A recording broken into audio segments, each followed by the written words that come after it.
రేవంత్ రెడ్డి గారు మీరు పట్టుబట్టి ఆయన ఎంటబడి మహేష్ కుమార్ గారు ఎంటబడి వాళ్ళ మీద ఒత్తిడి చేయించి మీరు ఏదైతే చేసిరో మీరు రాసి పెట్టుకోండి, ఎందుకు చేసిన మీ పొరపాటు అని మీరు బాధపడకపోతే నన్ను అడగండి. మరక మంచికే.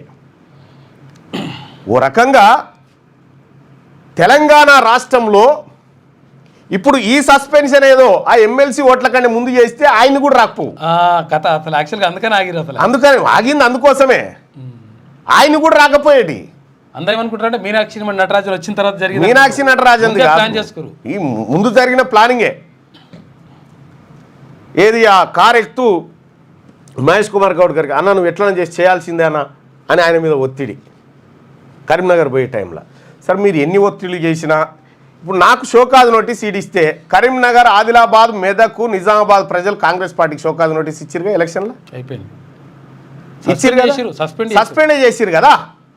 42 అసెంబ్లీ నియోజకవర్గాల మేధావి వర్గం కాంగ్రెస్ పార్టీని తిరస్కరించింది. కాంగ్రెస్ పార్టీని కాదు, రేవంత్ రెడ్డి గారిని తిరస్కరించింది, ప్రభుత్వాన్ని పెట్టిన అభ్యర్థిని తిరస్కరించింది.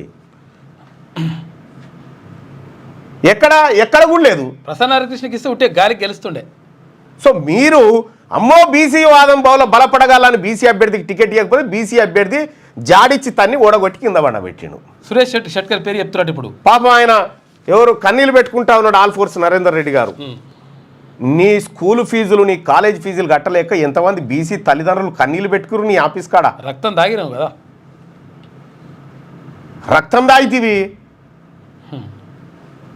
ఇలా నీ మైల పొలు తీసిరు. ఎవరైనా గంతే.